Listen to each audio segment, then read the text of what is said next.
Olá pessoal, aqui é o Velgas. Hoje é dia 12 de dezembro de 2024.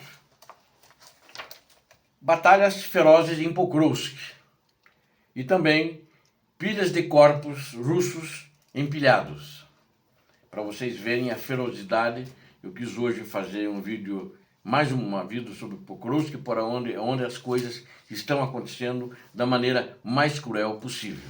Lamentavelmente provocados pelo exército criminoso terrorista do ditador russo. Quero convidá-los, inscrevam-se no canal, deem um like, compartilhem com suas redes sociais e façam seus comentários. O que você vê, o que você ouve aqui, você não ouve em outros canais. Eu conto com você. E também aqui não são permitidas fake news. Muito obrigado. Na direção Pokrovsk, há batalhas ferozes. Os russos, inclusive, têm superioridade numérica em tropas, mas as tropas não são tão experientes assim, tem muitos recrutas.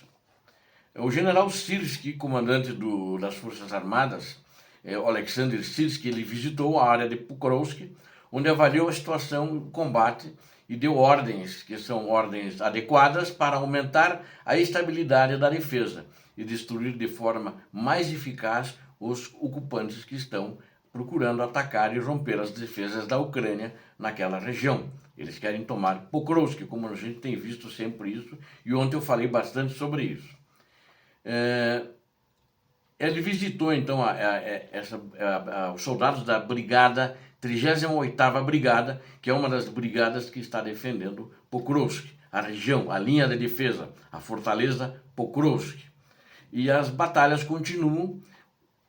Segundo o comandante em chefe das Forças Armadas, ele é tratado como comandante em chefe das Forças Armadas, ele disse: é preciso tomar decisões atípicas.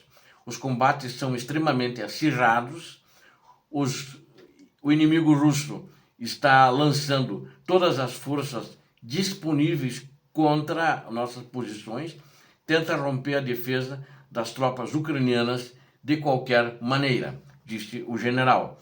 Ele acrescentou que, nestas condições, a principal tarefa agora é reforçar a defesa, principalmente dotar as unidades de munição suficientes e seu transporte constante, ou seja, não pode faltar munição nas trincheiras, não pode faltar munição em nenhuma posição ucraniana. Ele também ouviu as informações sobre os problemas existentes, deu a resiliência extraordinária e o que mostram, uma resiliência extraordinária, infligem perdas significativas ao inimigo. E notou que a tropa está com alto moral, apesar de atacada constantemente pelo inimigo russo. O general Syrskyi fez essa visita há 2 dias atrás na região de Pokrovsk. Mas eu quero mostrar para vocês agora como é que a situação evoluiu ontem, com um ataque acirrado, que tinha sempre, pode ser que tinha ataques iguais outras vezes, mas eu sei agora em mais detalhes. As forças russas, elas confiaram, têm confiado, eu acho que não os soldados, mas os comandantes, os generais, os comandantes de batalhão, coronéis, tenentes-coronéis, que eles, como eles têm uma superioridade numérica, eles acham que podem subjugar as forças ucranianas através desses números absolutos que eles têm, continuando a fazer, meses a meses, esses ataques desesperados, porque agora virou um desespero, janeiro está aí, o Trump toma posse e eles têm uma data que o ditador russo deu para eles, que eles acham que vão conseguir conquistar a fortaleza Pokrovsk. Então, só que os defensores são bem preparados, numericamente inferiores, mas bem mais preparados e numa postura muito mais profissional. As forças russas envolveram-se numa aposta desesperada, lançando onda após onda, ataques de infantaria, centenas. Não é assim em grupos de 20, 30, não. Eles lançaram centenas de combates, de combatentes russos, e os oficiais do 24º Batalhão ucraniano eles disseram que vinha uma onda atrás da outra e não parava, avançando contra as fortificadas ucranianas. O objetivo parecia simples, mas era muito devastador, era muito devastador, porque através desses números absolutos, aproveitando a tática dessas ondas humanas, que se tornou essa marca registrada da Rússia em toda a guerra, hein? Em todo o teatro de operações. Essas tropas eram predominantemente soldados de infantaria, com poucos, eu estou chamando de armadura agora, né? Que são os tanques de guerra, eles têm muito pouco agora, perderam muito, e poucos blindados de transporte de tropas. Então, e vinham avançando, com pouco apoio mecanizado, que não era então substancial contra os ucranianos. Isso levou a um ataque, mas falharam após serem atingidos por saraivadas de balas, porque a massa era tão grande, eles conseguiam passar até pela artilharia, pelos morteiros, mas as saraivadas, eles eram abatidos pelos soldados ucranianos que estavam nas trincheiras, que não tinham sido atingidos pela artilharia russa ainda na preparação do ataque. Apesar da escala de ataques, os defensores ucranianos estavam bem preparados para se manterem firmes e com bastante munição.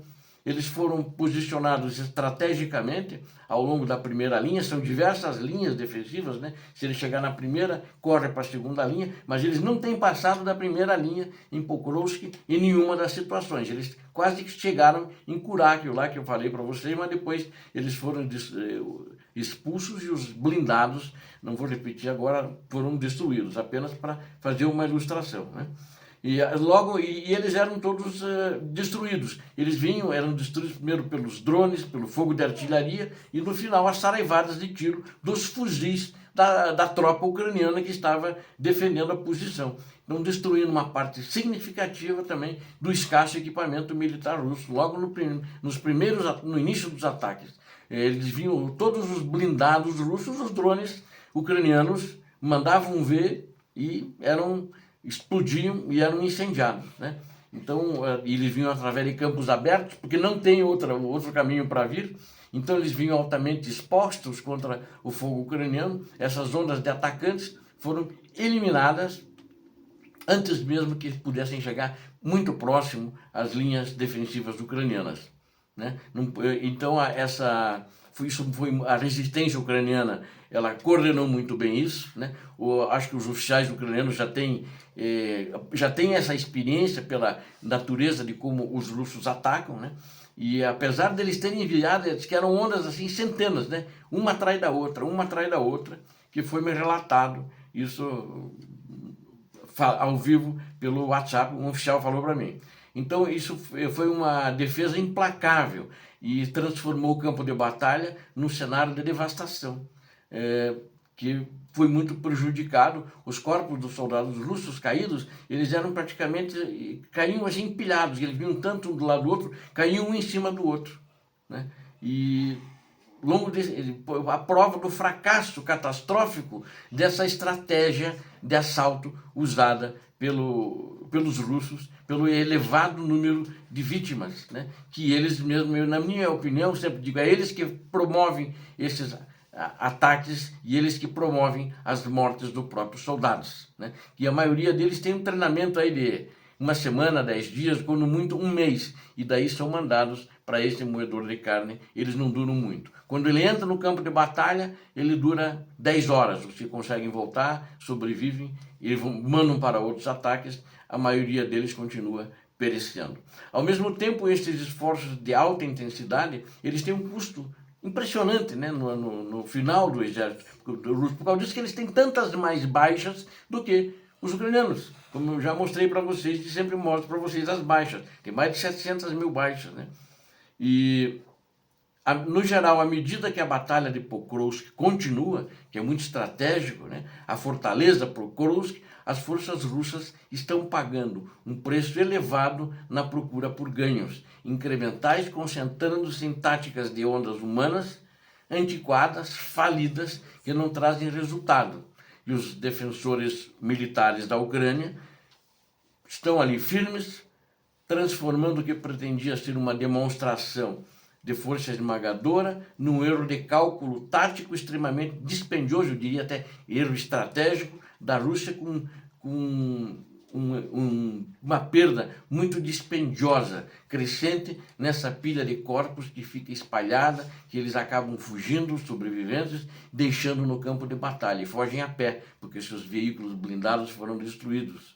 e isso sugere que essa abordagem está alcançando, inclusive, o efeito oposto, porque como eles não conseguem, mesmo que eles estão tentando assim, isso está fortalecendo a moral, o moral das tropas ucranianas. Obrigado a vocês que assistiram a esse vídeo, eu conto com vocês. Inscrevam-se no canal, deem um like, compartilhem com suas redes sociais e façam seus comentários. Não esqueça, inscreva-se no canal, conto com você. Deus abençoe vocês, Deus abençoe a Ucrânia, Deus abençoe o Brasil. Paz e bem, paz para toda a humanidade.